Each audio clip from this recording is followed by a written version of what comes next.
Well, good evening everyone and welcome to the Mid-Ohio Sports Car Course for the Grand Am Premier Series. Will Vincent, David Ward in the booth. David, we're going to be going racing for 90 minutes in this race today. And Mid-Ohio Sports Car Course is such a technical racetrack. Yeah, it's a real tough track. It's a lot of undulations.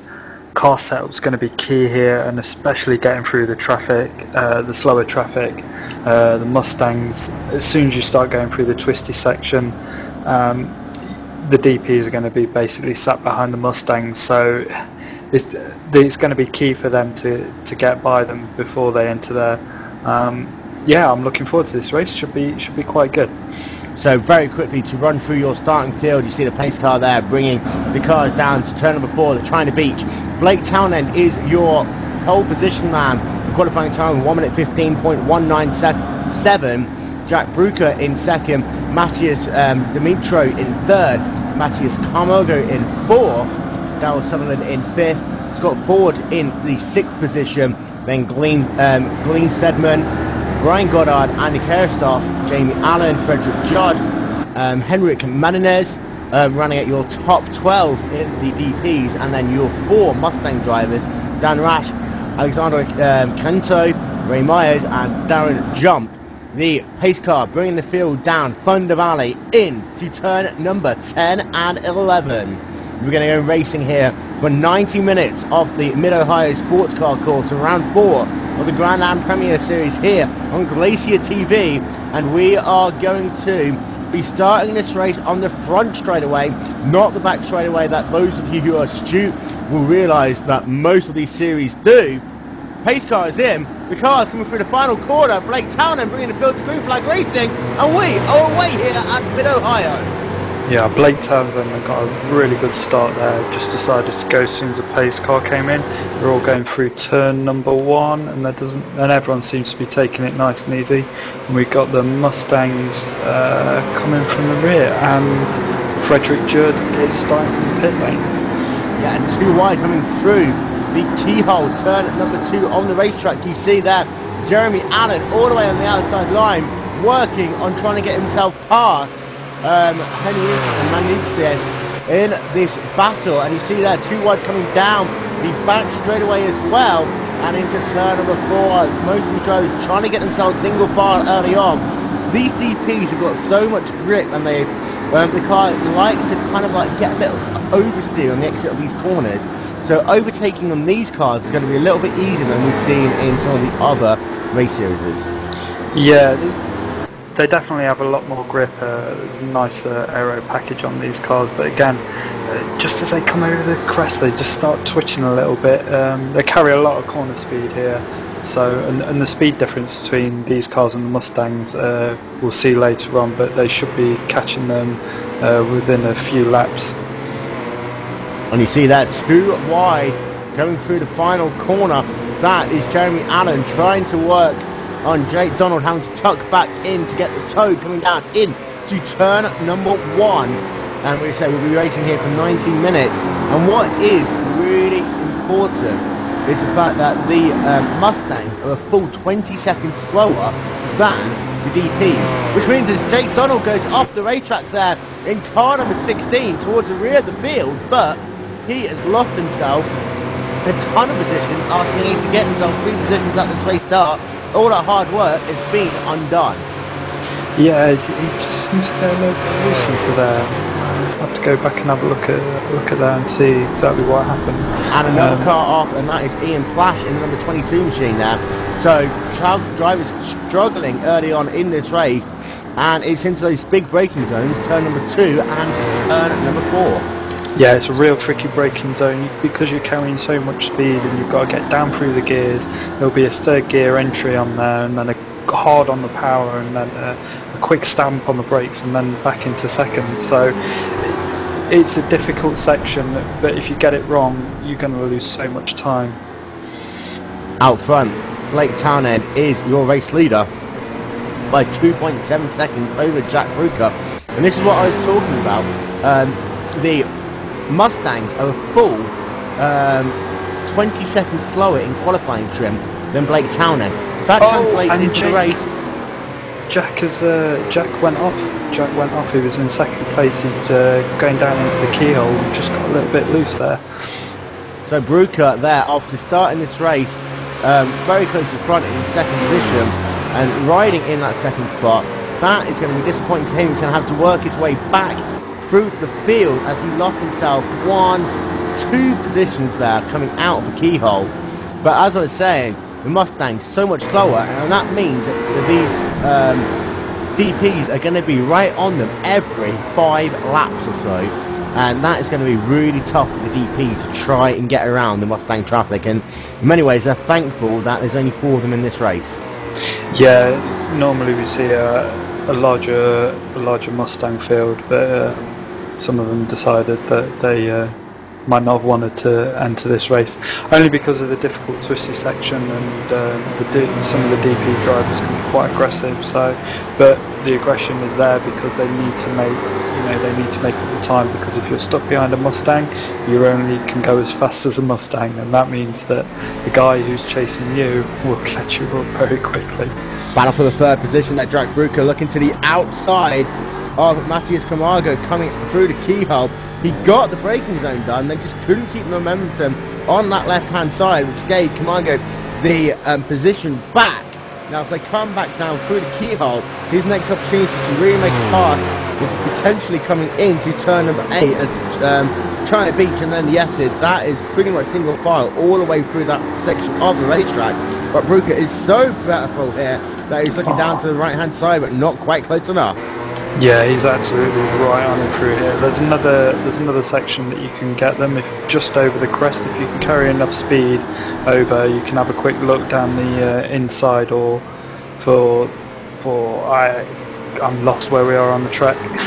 We just came out of Thunder Valley there, down That's right. into turn number 11 and turn 12. He's looking to the outside, coming in to the carousel, and then that final left-hand kink onto the front straight away. Turn number 13. Jack Bruker now he's looking down to the inside, but turn number 1 is so difficult to try and go too wide there, especially if you have to end up clipping that curb in between the track and the pit lane exit. Bruker thinking better of it. He's going to have another look as they come down into the keyhole once again. Yeah, I think he's just going to size them up, give him a couple of laps of just trying to work out where he's stronger, and try and get a good run on him. I mean, the keyhole or at the end of this long back straight is your only place here. Oh my god. 2 wide with Mustangs, and they're making it 3 wide there, the DPs. You saw that with Matthias and Jack there coming down into turn number 4.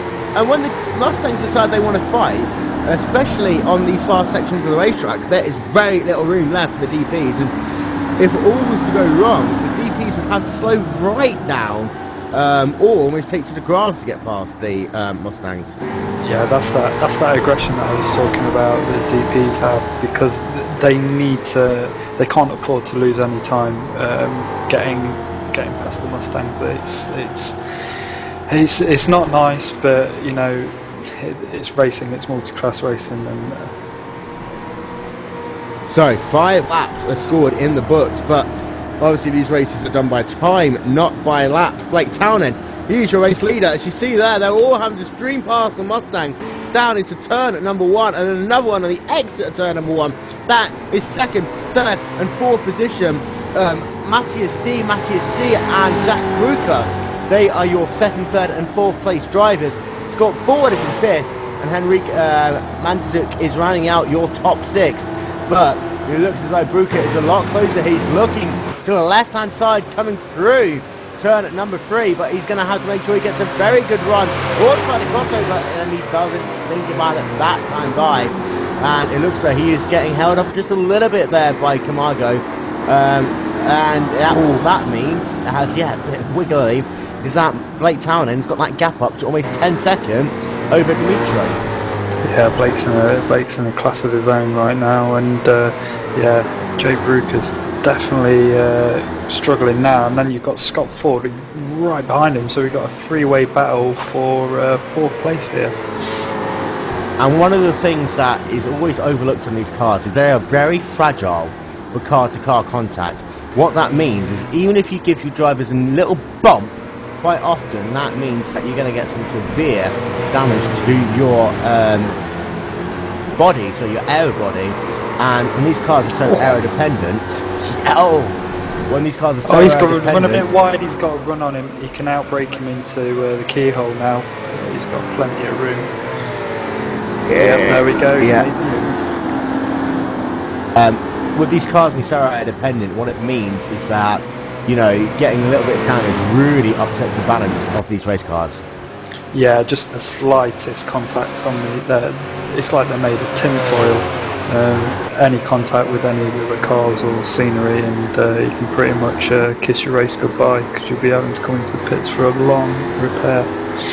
Just an update, Jeremy Allen in the number 6 machine collected the wall in turn number 4, and I believe as he came back onto the racetrack there might have been another incident with another driver having a look back, but his day for the time being is done as he's driven it down pit lane, getting some repairs to his race car, and his day pretty much is over. He spun it. Oh my god. That is disappointing for him. He was holding a solid 3rd position there. Coming down into turn number 11, just got it sideways, and then the rear kicked out. It was at the point where he just couldn't save it anymore, and his tyres are going to be overheated and flat spotted to hell, but he's still got at least 20 minutes before he can really get away with making a pit stop. Yeah, he needs to settle down and kind of forget about that mistake and get back into the groove again. Looked like he just overloaded the rear tyres trying to accelerate out the corner. It's so easy to do in these cars. So yeah, he just needs to settle down, get back in his groove. So your top 3 then, Blake Townend is your race leader. The gap is now up to 14 seconds over Matthias Camargo, who's currently sat in the 2nd position. Jack Bruker is sat in the 3rd spot. And then in your Mustang division, we haven't talked about that yet, but Dan Rash is your race leader. And he is not that far ahead of Alexandra Cateno. Alexandra, in fact, is only about 4 seconds behind. Ray Myers is in the 3rd position, and then Darren Jump is in 4th. Jack Baruch, after that mistake, has really got the bit between his teeth now. He's chasing down Matthias now, and yeah, he's next few laps he's going to have him. He's lapping quicker than him a good few tenths. Oh yeah, last time Jack Bruker did a 1 minute 17.771. Matthias Camargo a 1 minute 18.139. Blake Townend, however, a 1 minute 16.231. He is storming out front. I think he's setting a qualifying lap each and every time he goes around this racetrack. I can't even qualify at that time. You say that, but the fastest qualifying time, the second fastest qualifying time, a 1 minute 16.652. Blake Townend is lapping faster than Jack Bruker qualified. That's just he's on another level there. He's so and the consistency as well. You know it's there. Oh yeah, I've only had the chance really to race with Blake Townend a couple of times. That was during the World Cup event at Spa, the Star Masters, and he really is a great driver. I remember that he was almost used as cannon fodder in the World Cup final, but still somehow managed to keep on bouncing back. For the Englishman who's watching this, you'll know what I mean, but I'll keep it politically correct and neutral and leave it there. Yeah, he's definitely a talented driver in this series. I've only driven against him once or twice. Yeah, and he's pretty much just disappeared off into the distance. Into the keyhole, to the 4th position, I believe. Little bit of a moment there. And Jack has actually caught up with Matthias now. So I reckon within next few laps he's going to have him. Yeah, and so Scott Ford has been able to overtake Jack Bruker in the battle for the 3rd position. Jack Bruker moved him down into the 4th spot. Oh, but he's Scott Ford up. No, that was Henrique Hernandez, who's just on a charge right now. Yeah, Scott, Henrique, and oh no, Jack's way ahead. So where's Andy? Yeah, so Andy should be sitting behind them somewhere. Yeah, Andy Kurtoff is currently sat in the 6th position. His car looks as though it's very oversteery on the early stages of this race. But Scott Ford, he's lost the position to Henrique Manditsk in the 4th position now.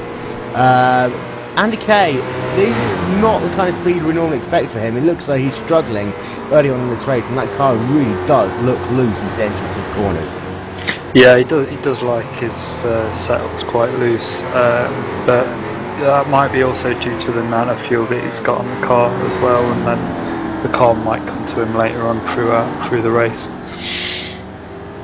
But out front, Mike Tannen really doesn't need the car coming any more to him. He is 19 seconds ahead now. He can almost cruise around and get himself to his first pit stop ahead.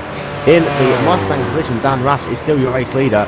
Alexandra Cateno in second. Only 4 seconds behind though. Ray Myers is in third. Darren Jump is in fourth. With the Mustangs, it's a different kind of racing for these guys because they're almost having to avoid all the DPs streaming up behind them. That's the problem as well with having so many DPs on track, is that they once the DPs are spread out, the Mustangs are just going to be kind of dodging bullets every single corner. There'll be no respite for them. And when you consider the gap between Myers and Jump, literally is about a couple of seconds. And then the gap between Katane and Rash is only about 4 or 5 seconds. It really is going to be a case of where you are politely asked to get out of the way by the DP drivers. As if you were to do that into China Beach and the S's, they pretty much going to lose themselves a bucket load of time. And when you put that into perspective, is it sometimes a bit more, not any safer, but faster to just pull aside in the straightaways and let, 3 or 4 of them go past? Yeah, it's down to the driver at the end of the day, and also the DPs. They need to make a good, clean, safe pass to going through traffic. Any contact between the DPs and the Mustangs is normally deemed to be the DP driver's fault because they're in the faster car. But yeah, back to your original question. Sometimes it might be easier for them, but then that's down to the Mustang drivers. They have their own race to do as well. So there has been a spin on the racetrack, and I believe that is Dan Rash, who, just having a look there, that was in the China Beach as he came into the corner, and this is exactly what you were talking about. You see that just down into turn number 5, he turns into the corner, and then all of a sudden Frederick Judd decided that he wanted to put his nose down the inside, probably, well, I wouldn't say probably, where definitely it wasn't allowed, and that forced Dan Rush into a spin. He's got himself some side bodywork damage. Ahead of that, you've got yourself Matis Dimitro going slowly on the racetrack. Dimitro is having a difficult day after riding in the 3rd position for a part of this race. Yeah, that's typically, well, it's just one of those things. I mean, he was taking his line by the look of it, and the DP should have waited. But back up front now, whoa, we've got a big spin. We've got Matthias as, he's into the barrier, just going over the crest. So now he's got to try and get this his damaged car out, and it's damaged it again. His crew is not going to be happy with him for that. And that is after riding in the 2nd position, and he was going to be set up for a great battle with Jack Brucker. That has all gone to pot now, and he's falling back like a bullet. And he's staying out on the racetrack though, and that car is almost undrivable. I would, if that was me, I would have gone into the pits, filled it up and tried to take it home. But again, Enrique, he's a bit of a dark horse, isn't he? Just come from nowhere. Yeah, caught up to Broker. Enrique's last lap in the number 3 machine was a 1 minute 18.660. Jack Broker's last lap, a 1 minute 19.254. Now, when you consider Broker's last couple of laps, this one was admittedly a second slower, but Enrique's lap times are right with that of Broker as they come out to the Mustangs. Yeah, here we are into the Mustang traffic. I mean, good driving by the Mustangs, like kept over out of the way. But yeah, this is it. This is exactly it now. Ray Mears, you just got to wait. Going over the crest. Can the other Mustang go through? Very scary going over that crest in the DP with a Mustang beside you. So easy to lose it on there.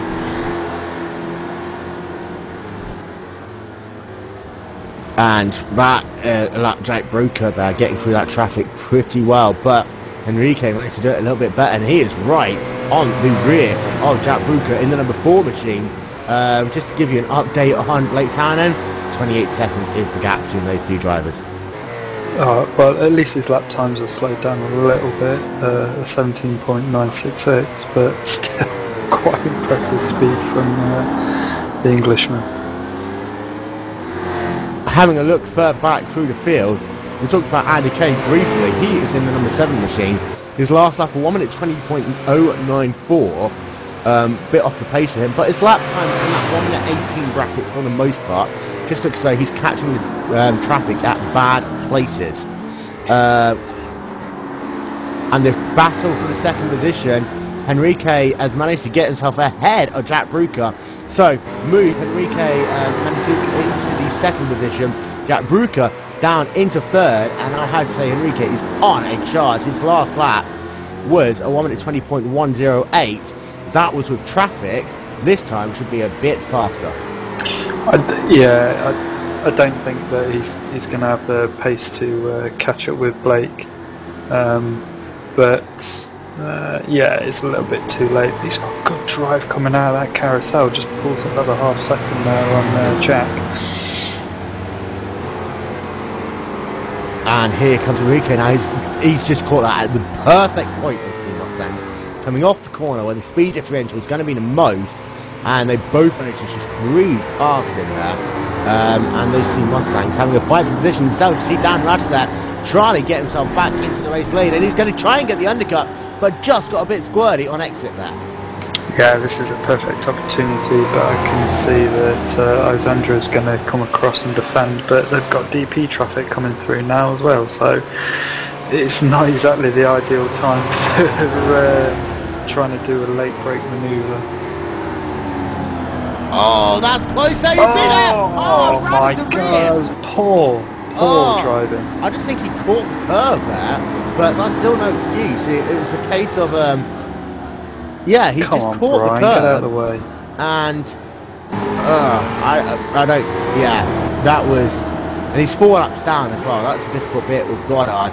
Struggling on the racetrack at the moment, and a bit of bad placement all around there. Yeah, that really did mess up Dan's chance there.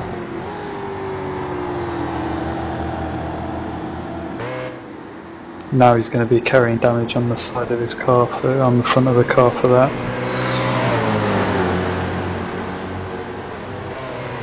And that's one of those things that, you know, when the speed differential is, you expect a certain speed differential between the Mustangs and the Ford Mustangs. If you've got slower DP...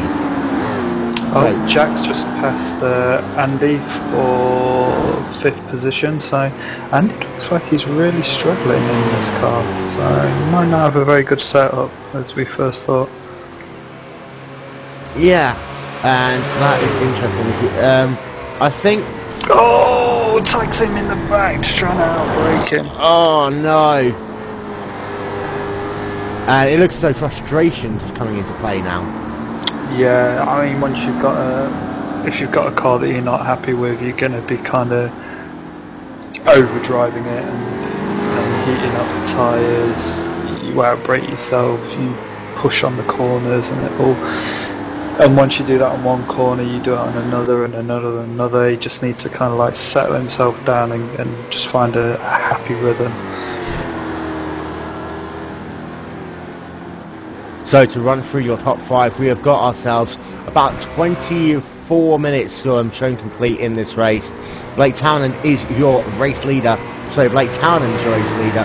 Enrique M is sat in the 2nd position. Jack Broker in 3rd. And Scott Ford in 4th. Jake Donald in 5th. Then in the Mustang division, we have got Alexandra Catono leading from Dan Rash. Great battle going on between those two drivers. Looks as though Rash is getting very frustrated behind the wheel of that Ford Mustang, with Ray Myers in third and Darren Jump in fourth.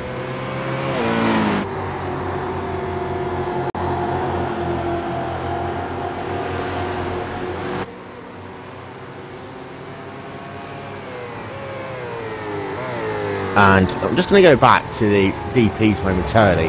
As you see there, Enrique and putting another lap on William Green. William Green is now 1 lap down in the 14th position. Enrique, he really has come from nowhere. Yeah, he's he's like one of the, he has literally just come from nowhere. I mean, he started on the grid back in like 13th place. So yeah, he's somehow just managed to drive through 13 odd places to get up front. Fantastic driving. It's a great drive by him, and his lap times are 1 minute 17.106. Comparing that to Blake Townend, you know, that's still 3 tenths of a second slower, but really is doing well. Well, and we've got the Mustangs up front, so Alexander and Dan just tapped Alexander a little bit going over the crest as the DPs come flying through. God, they're being really aggressive, aren't they? Really are being aggressive, and with only four Mustangs in the field, yes, they're lapping them every 5 laps, but it is getting to a point that we're going to have a couple of big incidents if these drivers aren't a bit more careful. Yeah, it's...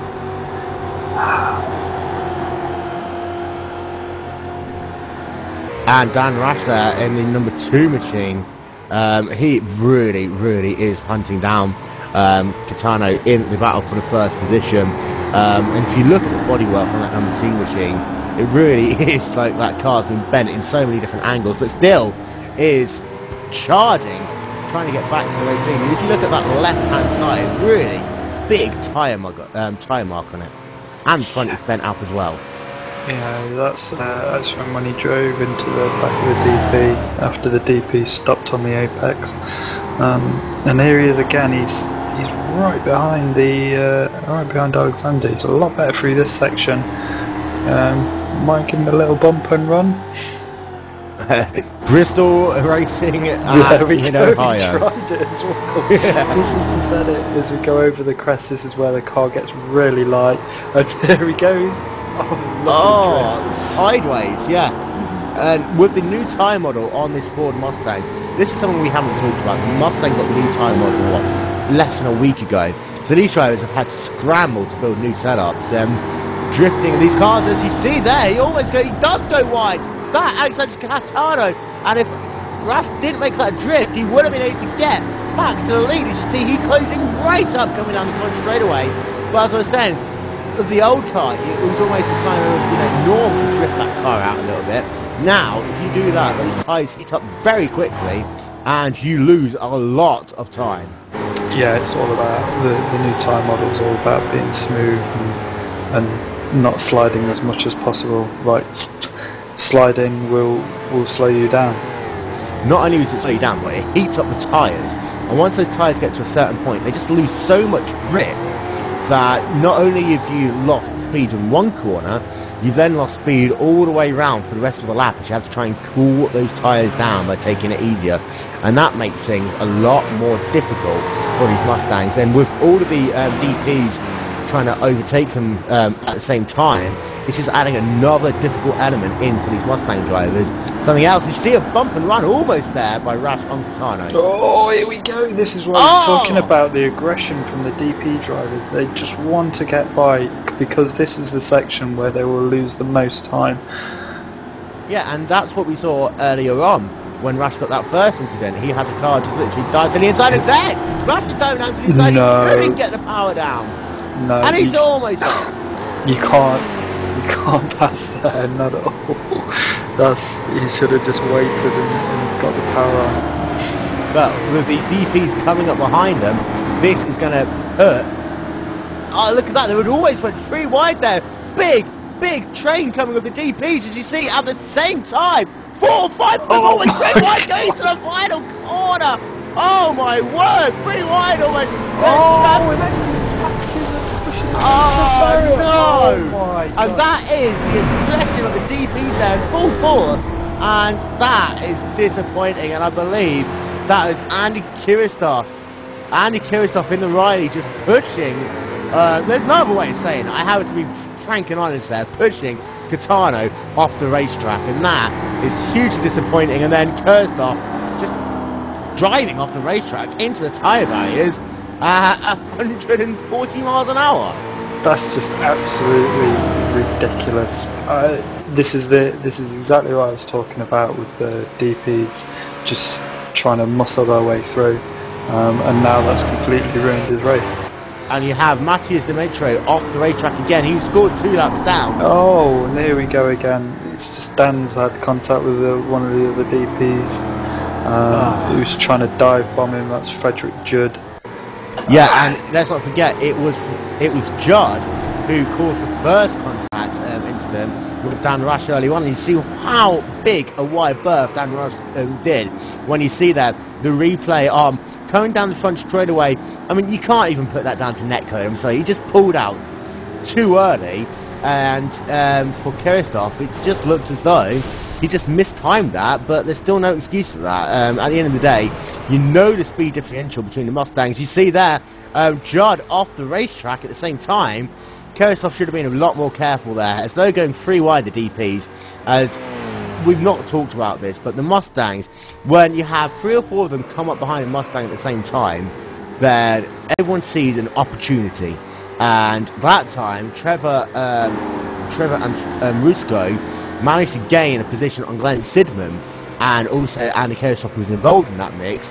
But it's almost a bad thing there, because you might gain a position one time, but you're putting not only your car at risk, David, but the other classes' cars and all of the other DPs around you. Yeah, exactly. I mean, there's no need for Andy to do what he did. He'd already kind of. He should have just taken a bit more time. Those guys were racing up front in their Mustangs, and they were racing for position. And what was going to be a good race is now just been destroyed by someone just being impatient. So you've got Riley down in pit lane. That is Matthias Demetrio, who's down in pit lane getting more repairs to his race car. Frederick Judd is in pit lane getting some tyres on his race car. And you see there the barbecue that is going on at the moment. That was Alexander Catano trying to get some repairs to his race car, but wow.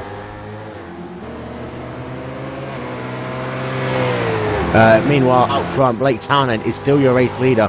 We have done half an hour now of round number 4 of the Grand Am Cameo Series here on Glacier TV. We thought coming into this race that with the race going on earlier that this might be a bit of a snooze fest, but I have to say this has been one hell of a race, and the key story has been the DPs trying to get around the Mustangs. It's caused so much hassle.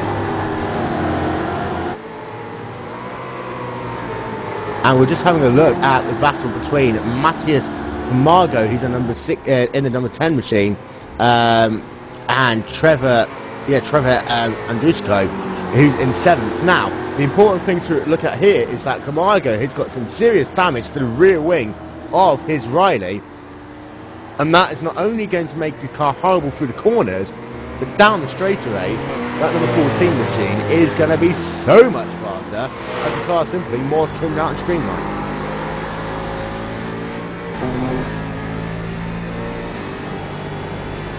Sorry, I was just getting, just catching up on some chat.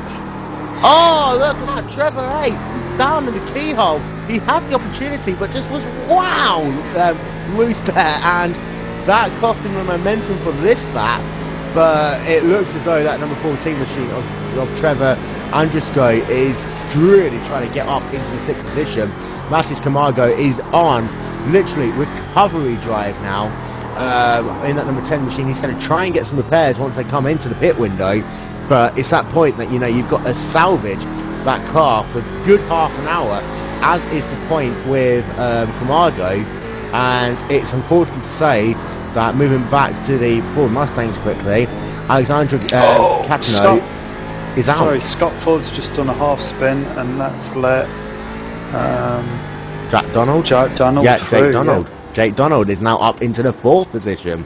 So, to reset it for you, Talon, your race leader, and then Manzuk in 2nd, and Bruker in 3rd, Donald in 4th, Scott Ford, move him back in to the 5th position, and Donald he's really been quiet, but just getting his way through the field in that number 16 machine, and doing a good job of it, as he's now coming up to put a lap on Dan Rashes, who's re-inherited the race lead of the Mustangs and all of the drama that went on 10 minutes ago. But yeah, he goes off!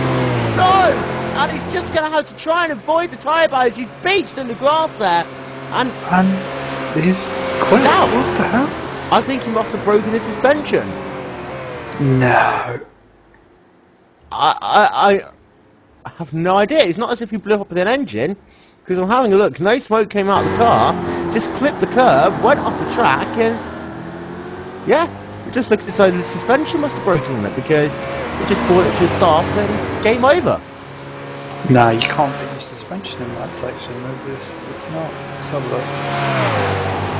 But wow, Bruker is currently sat in the 3rd position. We'll go back to have a look at him momentarily. He is closing up to put a lap on the number 5 machine of Darryl Sutherland. I think you're right. He'd already had damage on the front from something, so maybe that was a terminal hit and decided to call it quit. And that is disappointing. As I'm just saying that he slowly got his way through the field. He was up into the 4th position, and then this is the thing with Mid-Ohio. We haven't talked about it. In a blink of an eye, you can go from being on an absolute high, having a drive of your life, to just putting a wheel on the grass, and it's game over, because even though there's some big grass and gravel traps here, if you get off track, you're either heading towards a wall, or there's a wall right there ready to select you. Yeah, 0 to 0 this place. And the battle, you see there, Jack Bruker. Look at the traffic jam coming through the final corner. And that is one of the worst places he had to catch a Mustang. Darryl Sutherland had to literally get to a stop, as he also has Jack Bruker behind him, trying to get himself past, put a lap on him. Meanwhile, the battle for the 5th position with Trevor Andrusko and Matthias Camargo. That has re-hotted up, as Andrusko's had a good couple of laps to get himself back to the rear of Camargo as they come through the final corner. As I said earlier, Camargo's got some rear damage to his Daytona Proto tyre, coming back down into turn number 1 with 28 laps scored complete for these drivers. And you see that Andrusko's just trying to find a run. This could be the time. He's looking already to the left-hand side, coming down into the keyhole, having to get back into the draft, and now going round the outside. If he can keep it on the black shiny stuff, which he should just be able to do so, he might just get the run out the corner. There we go. That was a Pull beautiful the move. manoeuvre. Yeah. Beautiful manoeuvre. And for a moment, it did look as though he was going to outbrake himself, but he managed to turn that car back around and get it pointing in the right direction coming out of the keyhole. But overtaking on the outside is never fun. And as you see there, the 2 wide going into China Beach. And Andrusko managing to get the job done.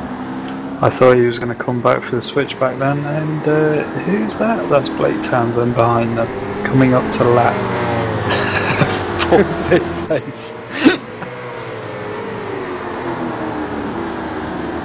That is impressive. And yeah, that's just crazy, because when you consider the fact that we're less than halfway into this race, as you see Ian Plash is now into pit lane. I believe that he had a couple of incidents to his race car. He hit the wall in the number 22 machine. Blake Townend has pretty much put half the field a lap down already, and the way he's carrying on, he's going to put everyone a lap down before the end of this race. We talk about the word dominance. I think Blake Townend right now is just trying to assert that. And even though he is a famous black stripe driving the number 1 machine, he's just driving like everyone's in it. He's got 50 more horsepower. 3 wide almost it's there. ridiculous. Just the pace that he's got. He's got a pit stop in the bag. He's got a pit stop in the bag and a bit more. And I don't even know what to say. And it looks as though so often that he's about to just lose momentum and go off track, as we've got one of the Mustangs off track. That is Darren Jump, who's currently scored in the 3rd position, and that is going to lose him a bit of time to Ray Mears, who's having a battle with Ray Myers. Though Ray Myers is currently coming through turn number 8, and the gap between those two drivers was about 2 seconds. That is now trebled as Jump has got himself off track. It'll be interesting to see whether he can try and gain that time back up before the pit window opens. So we'll have a look back to Trevor Andrusco and Matis Camargo. Camargo is dropping back a little bit now. The gap between those two drivers is about 1 second as they come past the line. But really just 4 guys now on the lead lap. Scott Ford looks like he's going to go down a lap in about 3 laps time by our watch.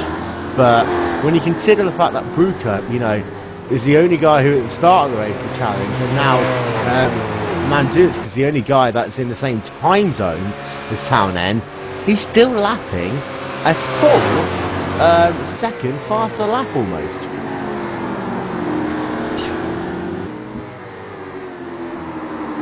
And we've got a driver off at the keyhole. Just having a look back momentarily to see what it is. It looks as though that was Brian Goddard in a number 22 machine. As they come through the keyhole. The keyhole is a difficult corner. As a driver, Dave, just take us through that experience coming down a long straightaway. I mean, the straightaway between turn 1 and turn 2 is a lot longer than the start-finish line straightaway, and then you've got that long, hard 180-degree right-hander. Yeah, you carry so much speed through turn 1. You're dropping down to 3rd or 4th gear, keeping it tight, and then just as you come halfway onto the I call it the yellow sausage, you start accelerating, you'll drift out wide, and you'll come across all the way to the left-hand side, and then you'll see a series of brake markers, and it's normally the halfway between the 3rd and 2nd brake marker. It's like hard onto the brakes and downshifting, and not too quickly, because sometimes you'll lock up the rears and then you'll go sliding off into the gravel. But as you enter the corner, you don't want to cut across too early. You want to kind of hang it out a little bit and then cut across for a late apex, so you can get and carry the most speed down the longest straight on the track. Give you an update on 2nd position, Enrique Mandux. He went off track in the carousel, turn at number 12, which cost him a good 5 seconds. That allowed Jack Bruker to close up pretty much half that gap between the 2nd and 3rd position. Which you see, he then had to deal with Jeremy Allen coming out of pit lane. Jeremy Allen has currently scored 7 laps down, so not playing into the picture at all, managing to get around him pretty easily. But Mandus getting a bit scrappy in the mid-portion of this race. Yeah, maybe a little bit of, I mean, we're just coming up to the halfway point, so a little bit of fatigue, tiredness, you know, just that little lapse of concentration every now and again. Got a lot of battered up cars in this on track still, so yeah, we'll see how they do after the pit stops. So as we approach the midway portion of this race, and we have Blake Townend as your race leader in the Daytona Prototype class. Henrik Mandusk in 2nd position, 47 seconds behind the race leader. Jack Bruker in 3rd, Scott Ford in 4th, and Trevor Andrusco in 5th, Matis Camargo in 6th, and then in the Ford and Mustang division, Dan Rush, Ray Myers, Darren Jump, and Alexander Catano is out of the race. And David, as you see, Blake Townend coming down past start-finish line to put 33 laps in the book. Take us through a lap. Okay, we're going to the first corner and just start braking quite heavily, keeping it tight, drifting out wide, accelerating, maybe just touch the grass a little bit. Got traffic, staying on the right, drift over onto the left, down through the gears, 2nd gear, keep it out wide, now cut across in tight, accelerate up onto the yellow rumble strip, just catch that, and now we're onto the longest straight on the track, all the way up to 5th gear, accelerating down just as we've got a car on the left, so just as we start braking down, 2nd, 3rd gear, keeping it tight, short burst on the acceleration, brake again, tap over into 2nd gear over the crest. Now we're going to the long twisty section. Now this bit's really quite difficult. Short shift over here, keep it straight, accelerate down, turn right, just keeping it in the high revs on 3rd gear, car goes a little bit light over the crest, accelerating down, and then keep it close to the wall as possible, down 2 gears, cut the curb, accelerating out. Now keep it out wide and then cut back late for a late apex, and then just accelerate down all the way through the gears and across the start finish line. And that was a lap with Blake Townend in the number 1 machine. And one of the things about this car is that, unlike the HPD, the IndyCar, the F1 car, the Williams, sorry, you cannot afford to miss a gear and shift down too early, otherwise you're going to blow your engine. And we haven't seen that much here today, actually, but the gearboxes in these DPs very susceptible to blowing up if you try and shift down a gear too early. Yeah, especially in the braking zone, because you want to use a little bit of engine braking to help the car slow down, and if you get it wrong and start blipping the throttle a little bit too early and misshift, then yeah, you're going to be causing all kinds of trouble. So we're having a look back to 2nd position, Henrique Mandukes. His last lap of 1 minute 17.234. He started this race in 12th position. He's managed to get himself all the way up into that 2nd spot. We've talked about his charge through the field and how literally he comes up from nowhere, finds a driver and overtakes him. And it was a great drive there by Mandukes to get himself up into that 2nd position. We've seen him make one little incident, but apart from that, some very consistent lap times. And he's the fastest guy on the racetrack apart from Blake Townend. Yeah, he's very, very quick. I mean, he's down into the low 17s now, just negotiating one of the Mustangs over the crest. Yeah, he's definitely got the pace to maybe... He would have had the pace to challenge Blake if they were starting on the front row together. And Townsend's come into the pits, so this is going to be interesting because it's going to be about fuel strategy on this, and if they all come on the 45 minutes, which they all appear to be doing, so yeah, that's kind of blown that out of the water. Blake Townend makes a pit stop and still comes out, I believe, in the 1st position. Henrique is also down in pit lane, so that completely eliminates that possibility. Jack Bruker stays out on the racetrack, but look at how far he is behind Blake Townend, even though Townend's made a pit stop. Bruker is just coming down into the keyhole now. Townend is already through trying to breach and down into the S's for turn number 6. Mandukes is now coming out of pit lane, needs to keep it down to that 45-mile-an-hour speed limit. Thankfully, these cars do have a pit limit, so you get yourself a little bit of breathing space. Then, as you come out of pit lane, mind that yellow curve. If you hit that, you can spear in any direction, and also you don't want to get yourself a black flag penalty after getting yourself 95% of your pit stop done. Yeah, you certainly don't want to be going back into the pits again for another stop go penalty. And you see that Blake Townend is still somehow your race leader.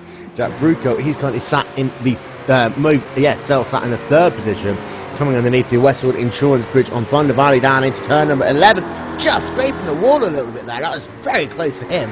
We're having a look to see whether he comes down pit lane this time by. In fact, no, he does stay out, but he gets himself held up behind a Mustang there. And that, I think, if that was forward thinking that was coming into play, I perhaps would have just dove down pit lane, because 2nd here, half a second there, that could be the difference maker later on in this race. Yeah, there was a good few seconds ahead, but we don't know how much fuel he's carrying, so we might be going for a long run for up to this 50-minute mark, and then try and leapfrog Scott in the pits. Oh, sorry, Hendrick. He came down pit lane, remember? Yeah, he did, and then so Scott and Jack haven't pitted yet. Yes, we'll keep an eye out on Scott Ford as well in the number 12 machine. We've seen he's had a very solid race, riding in the top 5 for the most part of today. Just go back to Bruker again. I mean, yeah, he started on the front row. He's dropped back one position, but that number 4 machine having a great drive as we'll continue to go through the field.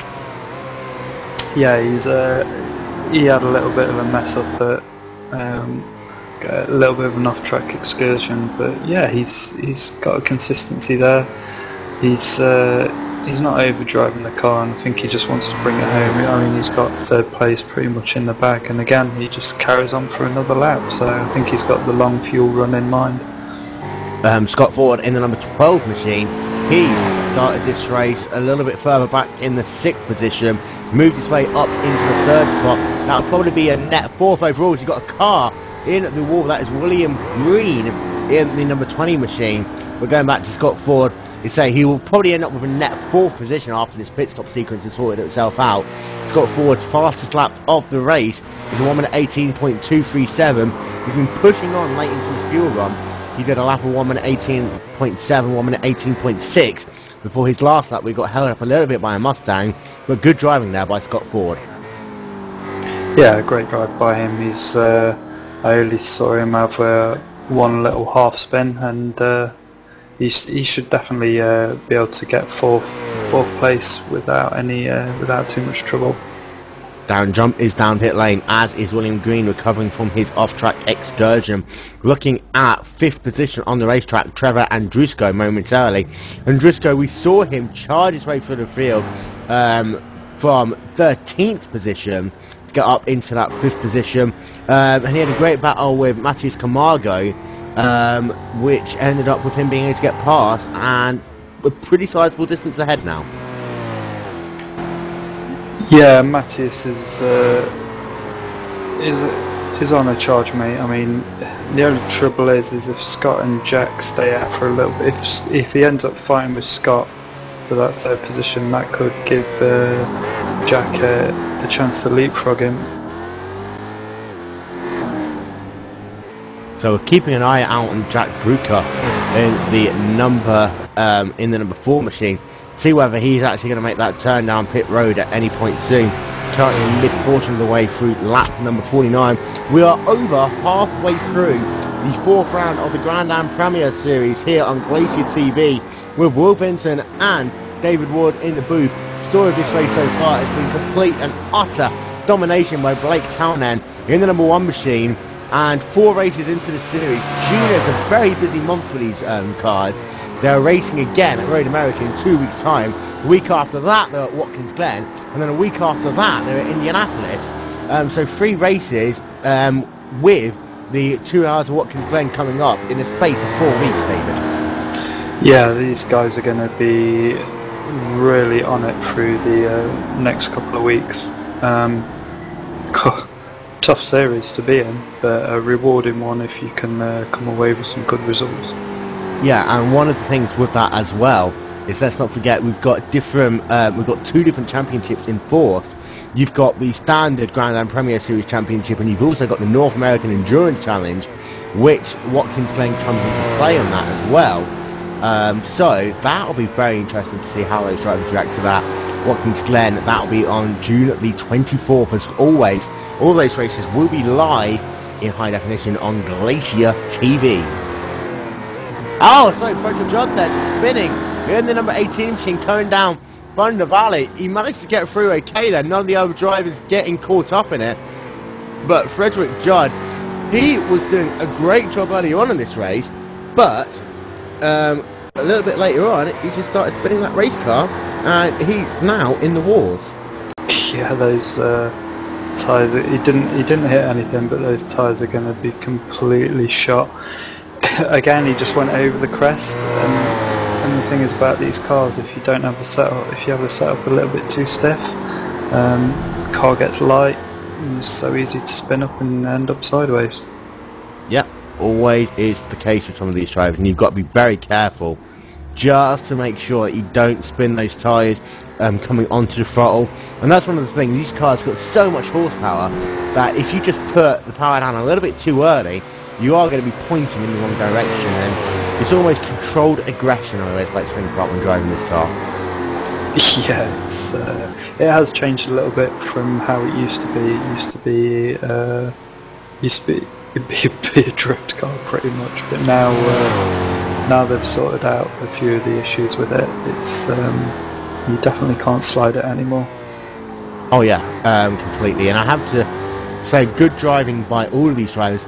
Not only the DP drivers, but especially the Mustang drivers, who talked about how they had to do a setup race coming into this because of the changes made to the Ford Mustang with the new suspension package enforced by iRacing, and also from the...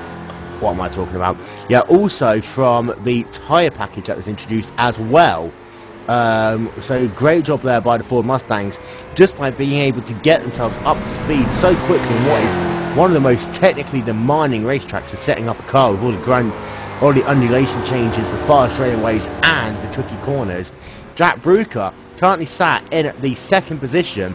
His last lap was a 1 minute 18.039.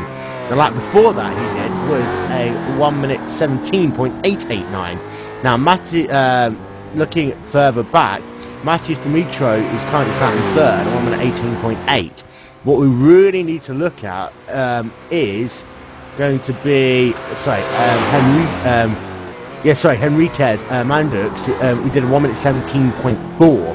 So Bruker really doesn't look as though he's going to be able to get himself into position to pass Henrique in the battle for that second position overall, but looks like he's definitely getting himself a lot of speed over Scott Ford. Yeah, but like I said, if he gets caught up in a battle with Scott, this is going to give Jack a chance to kind of pull away with that, or maybe get that second place. And let's not forget that with these drivers separated a bit on the racetrack as well, what you have to be careful about is the fact that different drivers will be catching different drivers, the Mustangs, at different points. What you've got to pay attention to them is, you know, how much net time you're gaining or losing overall. And this is where we talked about the aggression on the DP part. It's that stage of the race where that's just going to multiply tenfold, because you're not racing another driver who you can see in the distance, you're racing the clock essentially. Yeah, I remember my time, we used to always have F3 open, and you could see when you got caught behind a Mustang you would lose a second, and then the driver in front would end up, you know, not losing any time because they'd be able to, they'd get the traffic in a better place, so you end up just doing stupid things that you shouldn't really be doing.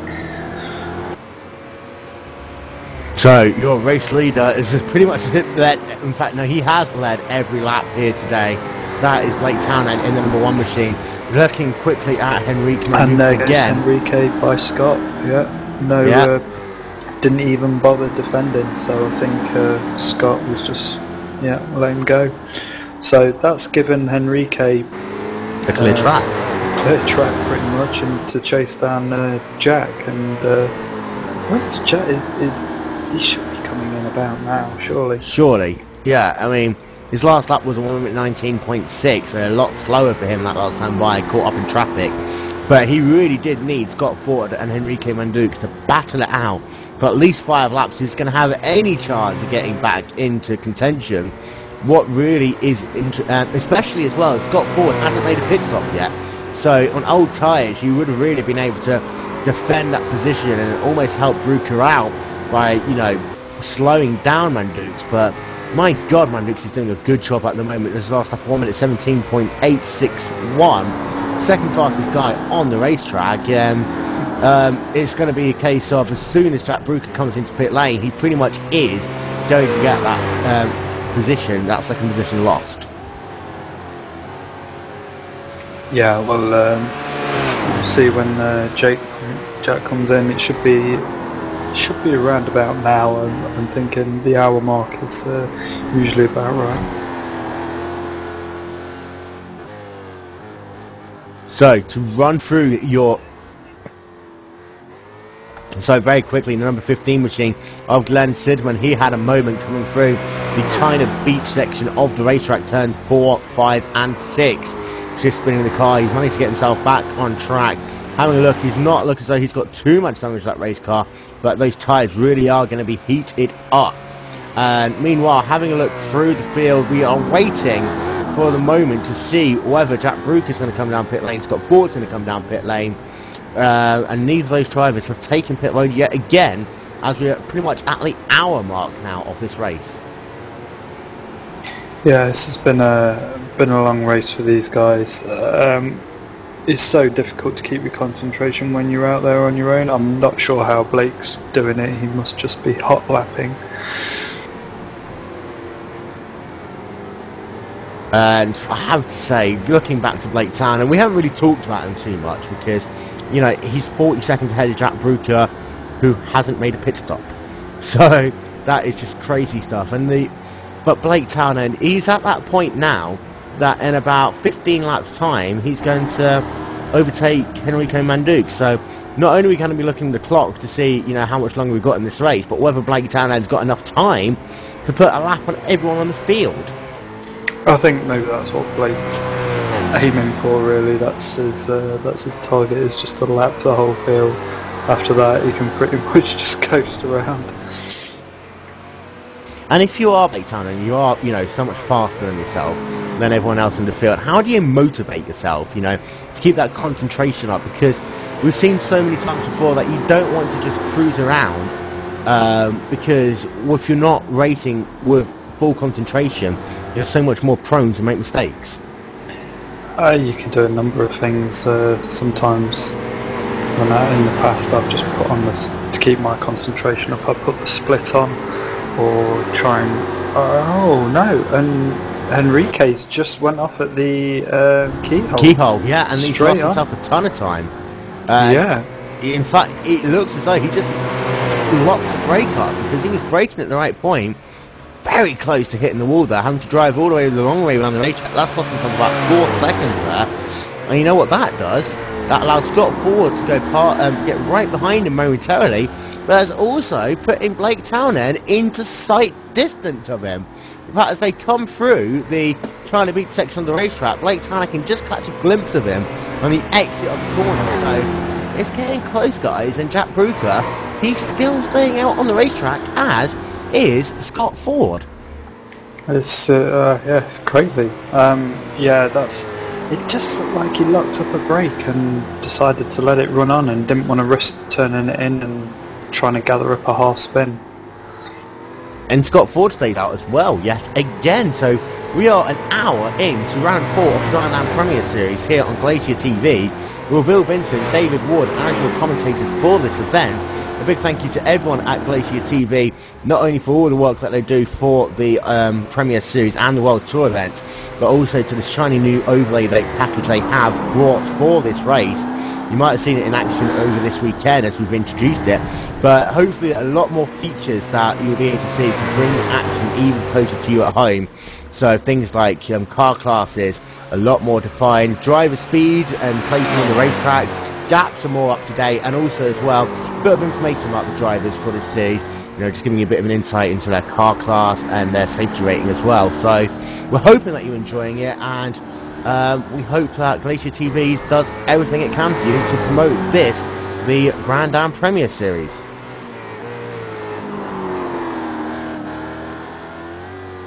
And still, Bruker stays out. Currently riding in the second. I'll tell you what, one thing, he's really managed his tyres well. Yeah, he's definitely got a good pace going on with the car, and he's just seems to have nice consistency. He must have they must have filled the tank up and just sent him out. So I expect him to come in within the next few laps, definitely. But I've been wrong about that in the past. So. Oh yeah, and there is no way that this driver can make it all the way to the end. Pretty much is impossible. Yeah, there's no chance. Not unless they were rolling around it. But you wouldn't even be racing then. And the thing is as well, is that by our calculations, Bruker has just put himself back into a position where he will come out ahead of Enrique.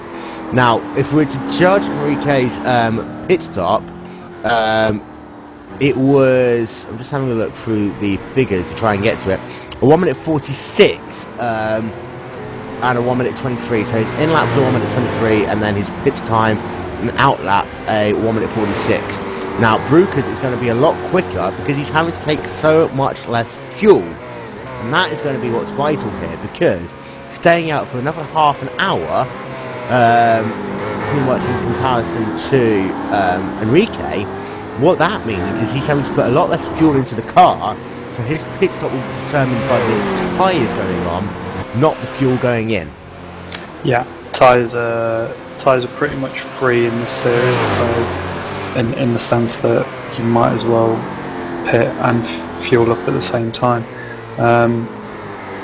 Yeah, it looks like he's got second in the bag from strategy. But to curb that even further, when you consider how he's been driving this car, he's been very, I don't want to say cautious, but very smooth driving style. Someone like Bruker, would you consider not taking tyres to get yourself a bit more of a cushion? Not a chance, just because of the time that it gives you at the beginning, but also he'll be on a lighter fuel load, so he'll be a lot quicker than Enrique and those guys behind him who are going to be on a lighter fuel load and dirtier tyres. Essentially though, Bruker only needs to put enough fuel in his car to last 25 minutes. So when you consider just how big that fuel tank is, I'll do the maths and get back to you on that, but it literally is always going to be the quickest fuel stop we've seen. He just has to get, I think that was a Rain number 13 machine, where he almost collected coming out the keyhole, just the speed differential. Just having a look at the Mustangs for the moment, Dan Rash is way out front now in the Mustang division. He is currently sat in the keyhole, almost putting a lap on Ray Myers in the second position in class. Darren Jump is in the third spot. He's just coming through turn number 1, as Myers is coming now through the try to beat section of the racetrack.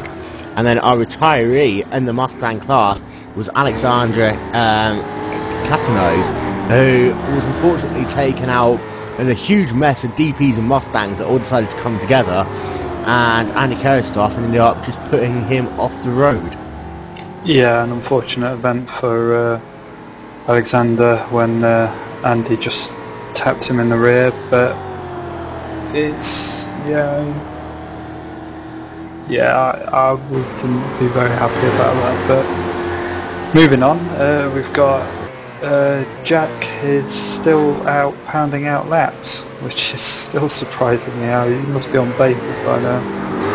Yeah, either on vapors or I would say rocket fuel, but that's the wrong way round. So the most economically efficient fuel in the world.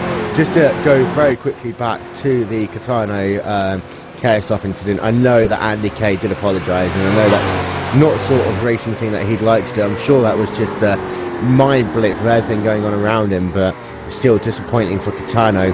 Back to the DPs. The gap between Jack Bruker in second position and Blake Townend in first, 52 seconds almost on the racetrack, and Blake Townend has made a pit stop. And at the same time, Scott Ford has now gone a lap down to Blake Townend, and Henrique Magnut is not that far away from being put down a lap himself. Scott Ford has actually made, I believe, that pit stop finally to put himself down into fourth. Yeah, do you think Blake could lap himself? He's going that quickly. It's just ridiculous. Speed time continuum puts Blake Townend a lap down from himself. Yeah, and I really want to know how he's managed to survive an hour and 8 minutes without pitting.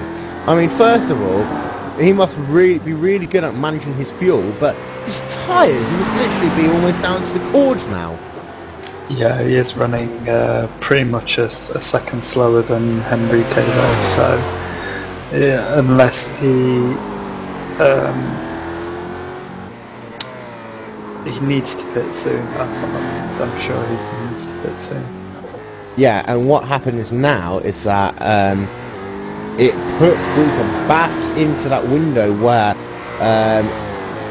Henrique could kind of just get the jump. I'm just doing the maths in my head, just seeing how always he has him to dive out the way there to get out of the way of the Mustang. But just having to do the maths on the pit road time, that's about 14-15 seconds as he stays out again. And when we look at the pit times, they're on pit road for about 35-40 seconds for the most part, unless I'm mistaken. So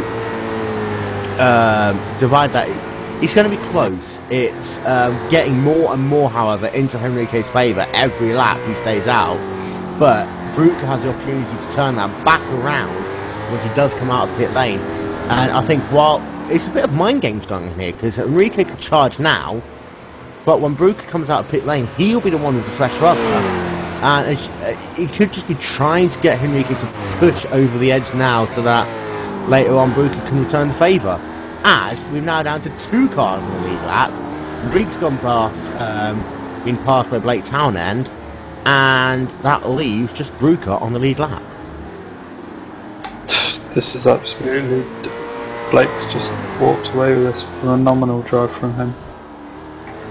So we'll be Still can't understand how he's doing it. Yeah, neither can I. Keeping an eye on Jack Bruca, he's coming down into turn number 11. Surely he has to pit at some point soon. Working lap 53, an hour 10 minutes into this race, and finally into pit lane there. So get your stopwatches out, down to 45 miles an hour. He is coming down pit road to get his one and only stop out of the way. We'll keep an eye on to see whether he takes tyres or not. See just how much fuel he puts in that car. Hendrick's coming through to the carousel now, so if you keep an eye on Jack, and then yeah, Hendrick's just coming onto Stockton straight now. So where's Jack? Jack Bruca still sat in pit lane. It looks like he is getting himself some tyres, but he surely shouldn't need much more fuel than this. We're waiting for him, but it looks like he's away. But Henrique has managed to get himself, he's halfway down the second straightaway as Bruca comes out of pit lane. But that was a long pit stop there, and as I said, it was determined by tyres, and Bruca really has to hope that that was the right call to make, and he can now charge in that number 4 machine. I think he can. I mean, how much time we've got left? We've got about 15 minutes left, and what's the gap between these guys? The gap between them is about 9 seconds. And the pit stop times, Henrique actually did a 15-second pit stop. So that was going to be, yeah, Bruca is now going to have to really charge. And David, you've always told me this. The first lap and a half, the first 2 laps is where the speed really is in these tyres, as they're getting up to temperature. So you see just how Bruca's getting every apex possible, knowing that the speed is here now, the grip is here now, and he's got to get, you know, the job done. Yeah, your out lap is your most important lap on these new tyres. And we've got Darryl Sutherland, who's having a difficult day, but he is down in the 6th position, 2 laps down. He's crawling back to pit lane after losing it in the carousel, and the moment started all the way back on turn number 11, just clipping the grass on the exit of the curb, whacking the car into the wall, and then trying to get the car back down into pit lane. But big impact for him. He's seeing if he can get some repairs to his race car. Jack Bruca, we're keeping an eye out. His pit out lap, this is the only thing we can base it on at the moment, was a 45.763. Now, if we're going to compare that to Henrique's pit out lap, 1 minute 46.481. So, does that mean that Bruca's gaining? Perhaps, but the next lap is going to be one that really will show what the comparison is between these 2 drivers. Oh yeah, and by the way, Blake Townend's is now active.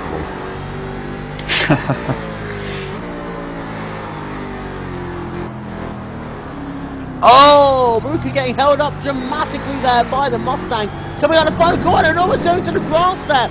Bit of a miscommunication between Myers and Bruca. and that forced him to 1 minute 19.223. That is not what he wants to do. As ahead of him, Enrique did a 1 minute 18.4. So every time he catches a Mustang in a bad place now, he's losing a second, and every time he loses a second, he's giving himself less opportunities, as we have got ourselves 15 minutes left to go here. Round 4 of the Grand Am Premier Series here on iRacing, presented by Glacier TV. Will Vincent, David Ward in the booth is looking on board with Jack Bruker, trying to charge his way up into the second position, trying to hunt down Henrique Mandukes, who's driving in the number 3 machine. And David, this is going to be one exciting 15 minutes to complete this race. Yeah, Jack needs to hot lap like he's never hot lapped before. You can really see he's on. He's using all of the track and a little bit more. He's what's the gap between Henrique and Jack now? Just having a quick casual look, and in fact I can't even, I was looking at the wrong person. Enrique just came out of turn 1 a minute ago. The gap between them about 11 seconds on the racetrack. I'm sure Yoni will give me a more accurate figure, but oh no, Bruker getting sideways there after doing 1 minute 17.7 in comparison to Enrique actually did a 1 minute 17.2 before we even paint that picture. Bruker did a 1 minute 17.7, but he lost himself a good second there, spinning it into turn number 1. He caught that curve, the curve that I said earlier on in this race that you don't want to run because it will spear you off somewhere. And just to go back, I was actually about right. 11.2 seconds was the gap. Yeah, so I don't think, as much as I'd like Jack to keep calling him Jake, I think that's what I'll call him from now on. I don't think he's got the pace to catch up with Enrique, unfortunately. And Enrique's last lap, 1 minute 17.272. was actually faster than Blake Townend's last lap of 1 minute 17.751. I have to say, just that, as I just had a quick look at Townend, he just had to steam through. He had Darren jump on the right hand side. He had a Mustang putting, he had the DP of Frederick Judd putting to the left hand side. He had to just dive down the middle of him. And, Blake Townend doing the drive of the race here out front. But wow. Yeah, the whole field is just ridiculous, and yeah, Jack's not going to catch Enrique now, so he just needs to bring it home for third place. But yeah. If you're Enrique, would you done anything differently? Would you taken a splash of fuel and left the tyres and tried to stay, force them to stay behind you? No, you wouldn't have been able to just run, just splash them without putting the tyres on. He's off the track again.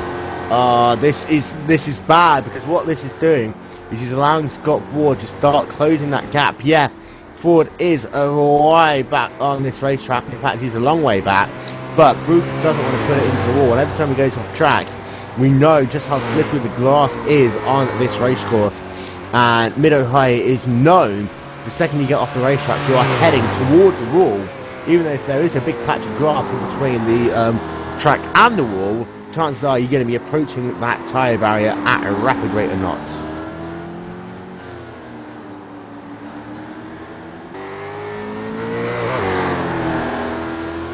So coming into the last 10 minutes of this race, Blake Townend is your race leader. Enrique Mandukes is in second. Jack Bruker in third. Scott Ford in fourth. Trevor Andrusko in fifth. Randy Sidman in sixth. Lewis Dinnis, we haven't talked about him all race long. He is in seventh. Diego Off in eighth. Frederick Judd in ninth. Ian Plash in 10th. Then to run through your Mustangs, we haven't really talked about the Mustangs, but that's only because there's four of them in this race. Dan Rush is in the first position. Ray Myers is in second. Ray Myers, in fact, is now being lapped by Dan Rush. And then Darren Jump is in the third position. All of the Mustangs are really spread out on the racetrack. And, yeah, so pretty much the disappointing thing there is it would have been a great battle between Rush and Alexandra Catano. But that one, unfortunately, ended a lot earlier than any of us were hoping to see. Blake Townend's fastest lap, by the way, he did that about halfway through this race. He won at 15.938. Just death-defying. That's 0.7 of a second faster than anyone else apart from him qualified. He's just on another planet, mate, that guy. And I really don't think that anyone could really have challenged him. We heard through the grapevine that Blake actually had a couple of connection issues in the previous race, which is why he's having to run this one now. He won't get as many points for this, and while things have settled down a little bit, we'll explain the point system to you. Now, pretty much every driver who enters these races, if you're not familiar to the iRacing service, all drivers have what's called an iRating, which means that they race people with similar capabilities as often as possible, and it's almost a measure of skill. The higher your iRating, the more skilled a driver you assume to be, mainly because of the fact you finish more races in the top half, and you win more races, so you race more advanced drivers. So each race has a strength of field. What they do is they get all the drivers' iRatings, divided by the number of drivers, that gives you a strength of field, and the points are based from that. Now, the last race, with more of the top drivers racing, had a higher overall strength of field, which means that the winner gets more points. Importantly, it also means that drivers in second, third and fourth will possibly get more points than Blake Townend's getting in this race, and after driving his heart out, that's going to be disappointing for that number one machine. Yeah, unfortunately, that's the way the service works. So it's unfortunate for him. He's going to be frustrated, but he's going to come away with something. So hopefully, the next race that they do, he'll have a better result. And there is so many different variables, in fact, and one of the things as well, this being a late race, it's a bit too late for most of the Europeans, in that weird middle of the day period. Everyone's been, Scott Ford's just gone up at the keyhole. That's going to be disappointing for him. But Trevor Andrisco is now right behind Scott Ford in the battle for the fourth position.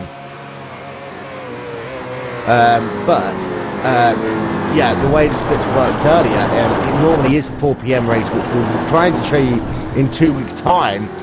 We had a bit of a scheduling clash earlier with the afternoon IndyCar series, so we do apologise for that. We're aiming to get that resolved for the next race, which will be the next race, which will be in 2 weeks' time. Go on. Trevor and Scott are battling quite hard now. They're not only battling hard, they're coming amongst some lap traffic at the same time. They've got the Mustang. Oh, look at that!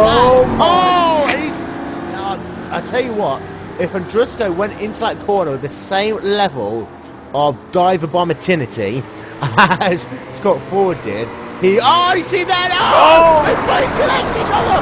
That is crazy there! Andrisco trying to save his race car, but with 10 minutes and less to go in this race, that is not what Scott Ford or Andrisco is looking to have happen to them. They're both drag racing it back onto the racetrack. Scott Ford is driving his car, trying to get some laps under his belt. He knows they can still salvage some form of a finish, but Andrisco there, big wreck, and we'll get you the replay of that now. But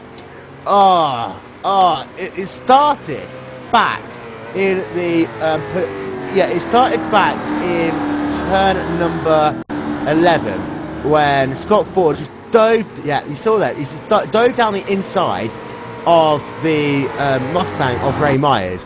Back got his tyres heated up, and then as he came to the carousel, it was fine through there, but then as he got the power down out of turn number 13, he just lost the rear end of it, and as he speared it, it just looked as though Andrisco is in the wrong place at the wrong time, and both those drivers collected there. Having a look at the damage to Andrisco's race car, and it is pretty substantial, but for Andrisco, he really is on survival mode now, trying to get himself to the end of this race. He has been passed by Henrique Mandux to put a lap on him. So consider, and we're having another look at the replay there in car. Having a look to see what Androsco is going to end up, as he's having to come down pit lane now to get some repairs to his race car. And that is disappointing for both race drivers. Scott Ford had driven a pretty much really big, effortly done race. Scott Ford really trying hard on that number 12 machine. Andrusco, who'd been quietly getting his way through the field after starting down in the 13th position, and that is disappointing for Andrusco, as with less than 10 minutes to go, in fact less than 5 minutes to go now, that really is going to hurt race drivers.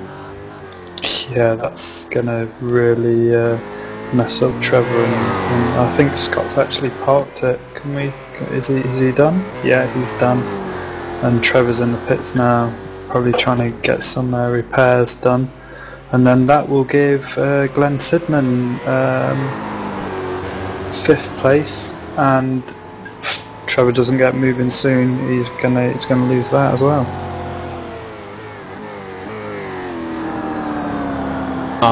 And that really is heartbreaking for Androsco. He's going to be passed now by Sidman, Dennis, and but he's probably going to get passed as well by Diego Arce. So move those drivers up one position. Your top 3, Blake Townend, Henrique Mandux, Jack Bruker. In the Mustang class, your top 3 is Dan Rush, Ray Myers, and Darren Jump. We have got ourselves less than 5 minutes left to go here. Round 4.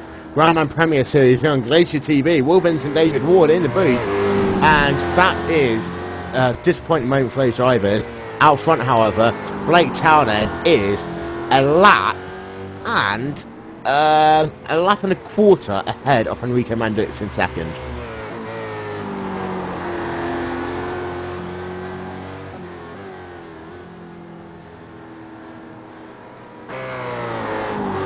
And David Ward gone to bed.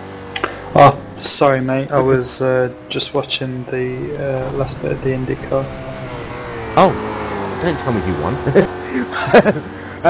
Blake Townend is your race leader, in the DP. He's got himself about 3 laps left to go here, and now he can really get himself into cruise control. Dan Rush has done a great job in that Mustang. He's still got himself a little bit of damage to the left-hand side of that Ford Mustang, after being involved in an incident at the early stages of this race with Frederick Giant in the 18 machine. You can see the side and the front of that car is bent out of shape, but Dan Rush in the number 2 car being able to get himself back to the race lead after Alexander Catano had some incidents to his car.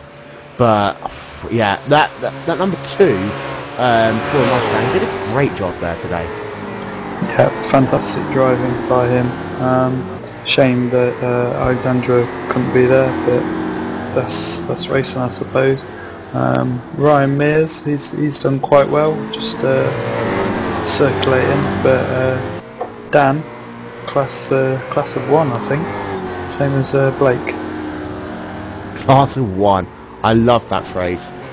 It really is really awesome phrase. It was on my list, mate. I've got a few more, but I'll save those for the next awesome. the next one. Yeah, so don't forget the Grand Am Premier Series will be coming back to you again in 2 weeks' time from Road America. Road America, possibly I would say one of the most famous racetracks in all of American road racing. We'll be coming to you in 2 weeks' time here live on Glacier TV. The week after that, Watkins Glen, the boot, 2 hours off the Glen. It's going to be an amazing race. And then we're off to Indy the week after that. A great month of racing here in the Grand Am Premier Series. We are looking at Blake Townend, who is coming down, where is he? Down the hill. Downhill, even down past turn number 3 into China Beach. I believe he's got himself 1.5 laps to go here. The timing screens just sorting themselves out. But Blake Townend really dominant in that number 1 machine. Yeah, he's managed to lap the whole field almost twice. He's only got Jake and Enrique who haven't been lapped yet. And we'll do this a bit footballish for once. Sorry, soccer for the Americans watching. We'll do our drive of the race before the end of the race. But David, who's your vote going to? Driver of the day? Well, there's only one guy in there. It's definitely probably Blake.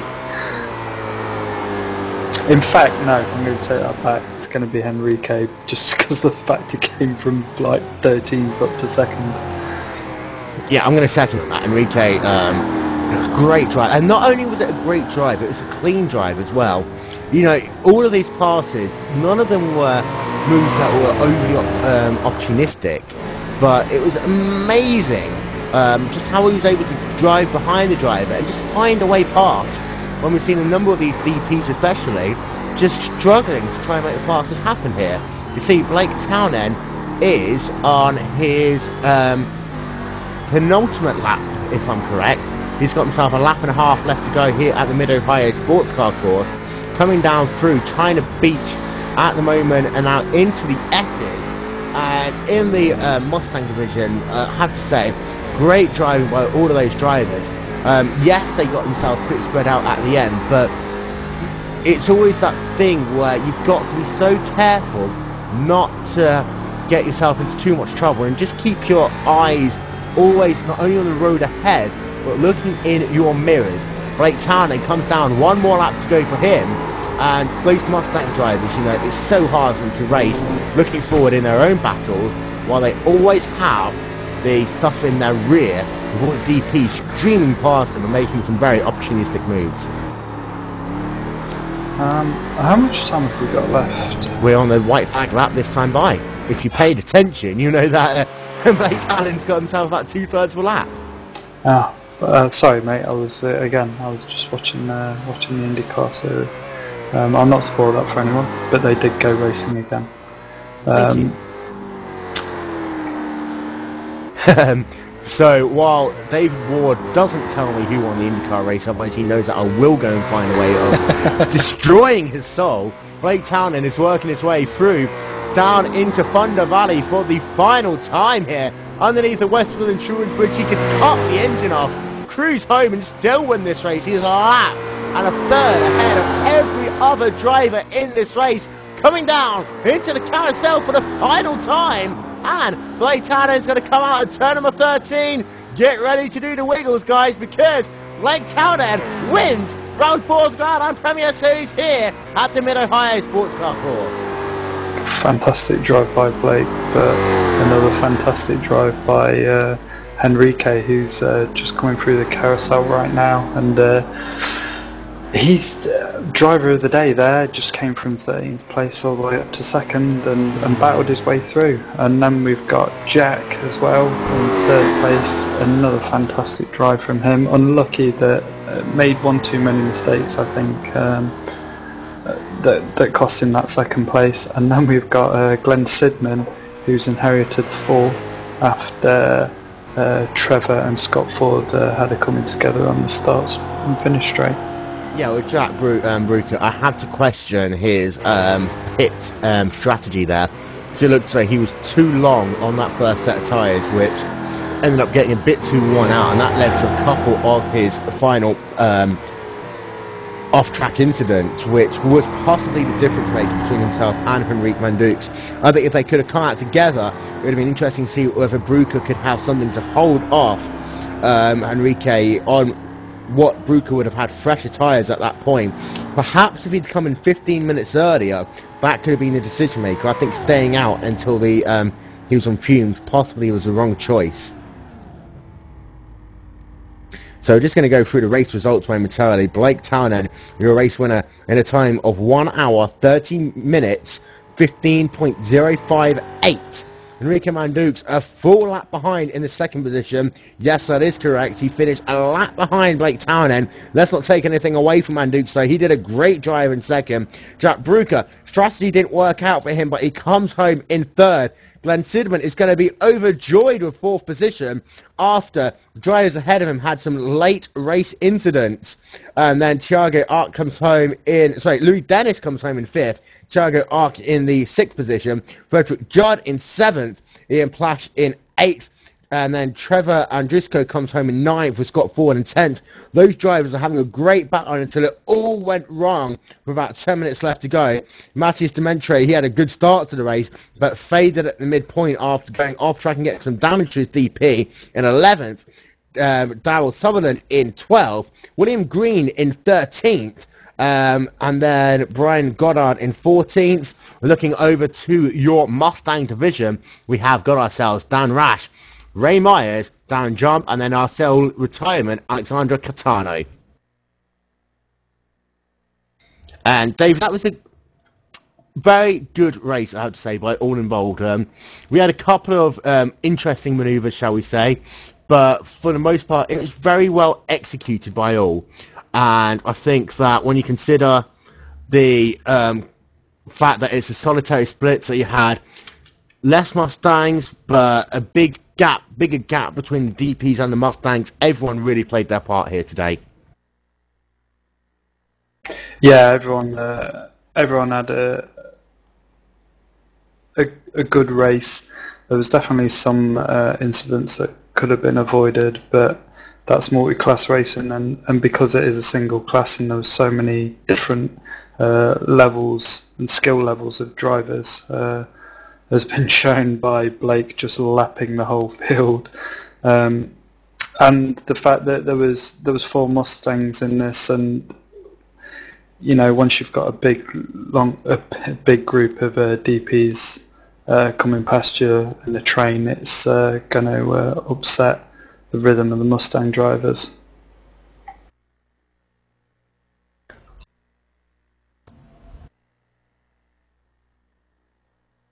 Pardon? We are just going to very quickly run through what is on Glacier this coming week. On Tuesday, we are going to be having the Talk Creek Racing Touring Car Championship coming to you from Motegi, Twin Wheel Motegi's road course. It's going to be a packed week of Twin Wheel Motegi racing this week, as on Saturday, the Talk Creek Racing Summer Super Cup also comes to you from the Twin Wheel Motegi road course, and then in a change of schedule, the Aspen IndyCar Series will be coming to you from Twin Wheel Motegi also, but the oval version, 200 laps of the oval, rather than the roadside, they'll be racing the road version a couple of weeks' time. And we're just going to give us one moment. We're just going to quickly pop over and we'll be back in a moment.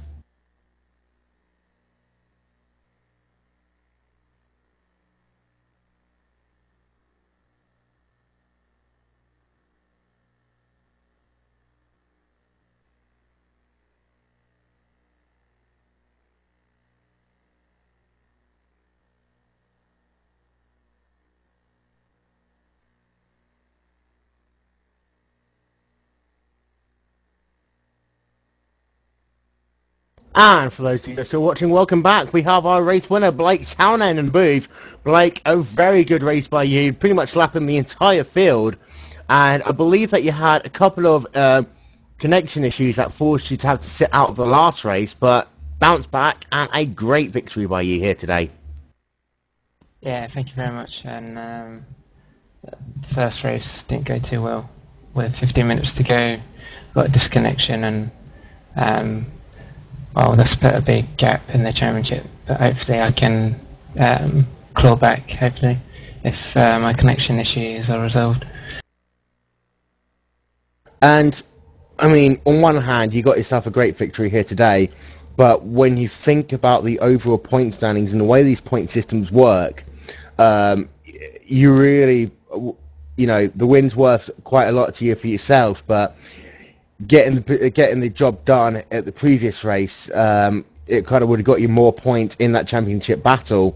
How do you regroup coming down into Road America in 2 weeks' time? That's a tough one. We'll have to wait and see, but it's quite frustrating having a dominant car. Yeah, I don't know. We're gonna have to wait and see, but hopefully, I think me and the team we're gonna have to win all the races, but you know, anything can happen as has happened in the last race. So it's going to be quite challenging to claw back all the points. And I need AJ, my teammate, to have 1 or 2 poor races. Even then, I think it's still going to be pretty tight. And then, not only have we got the race in 2 weeks' time, the week after that, we've got ourselves the race at Watkins Glen, the 2 hours of the Glen, and then a week after that, we've got ourselves 90 minutes of Indianapolis. So 3 tough weeks worth of racing on 3 completely different types of track. How do you adapt to the challenges that you have ahead over that 3-week period? Just going to have practice, really. But I think it's going to be fine. Watkins Glen, we're going to be racing there twice in this championship anyway, so you know, that 2-hour endurance race should be fine. I know David had a question, but then he decided to shut up. David? No, I was just going to ask how you managed to keep your concentration for all of that race, just being out in front. You're very, very consistent. I think mainly due to the frustration of the first race, having, the first race I was 15 seconds ahead of AJ, so it wasn't quite as dominant as this one. More or less, it's quite frustrating knowing that you could have won the race had the issues not arisen. So, for this race, with my frustrations, it was quite easy to just have this concentration level. Sometimes there's cases where I come off a spin and then I bounce back even stronger. And, even though I might not get the win or the position I needed, but nevertheless, it's quite an interesting race, definitely. Yeah, well done on your win, mate, and I wish you all the luck in the rest of the series. Thank you. And very quickly, while you got you here, we'll quickly talk about the World Championship. There's a very close gap between pretty much all the way between 14th and 22nd in the championship, with points few between you. Coming into this mid portion of the season, managing the Grand Am Series and the Championship Series in the Williams FW13. How do you manage to balance the 2 different types of racing, and how's your season going on in the World Championship at the moment? Well, in the World Championship, I had 2 strong races at Streebing and Sebring and Okayama, and then the last 2 races have ended quite badly with a DNF. So, championships, it's quite hard because it's so competitive with all the drivers that participate. And it definitely requires a lot more practice time just to be competitive in that championship. And then on top of that, having the Grand Am Premier Series is more challenging as itself. You've got AJ, who's a very strong and consistent teammate, so it's not very easy. But more or less. I spend most of my time on the Drivers' World Championship because it's quite an important a championship to participate in, with sponsors and broadcasting, and the amount of people, amount of competitive people that participate it's quite fun. At the same time, it can be quite annoying and frustrating. Just like the cases in real life, if you don't get the finishes you had hoped for. Well, good luck to you in both the Grand Prix Championship Series and the Grand Am Premier Series. It is time for us to say goodnight, seeing as the fact that in England at least it's 10 to 1 in the morning. So we will be back, say, Tuesday for the Touring Car Championship from TFR, Saturday from the from the Super Cup from TFR, next Sunday for the Afternoon IndyCar Series. As far as the Grand Am Premier Series goes, we'll be back in 2 weeks' time for the 90 minutes of Road America here on Glacier TV. Watkins Glen will be the week after that, 2 hours of the Glen, and then the week after that we got ourselves the 90 minutes of the Indy bike layout. So 3 great weeks of racing of racing even. Please check on iRacing.com for the times, just to let you know exactly which splits we'll be showing, be it the 4 p.m. GMT or the race that we've had today. However, meanwhile, for myself and David Ward and everyone here at Glacier Racing, it is time to say goodnight. Good night. Good night.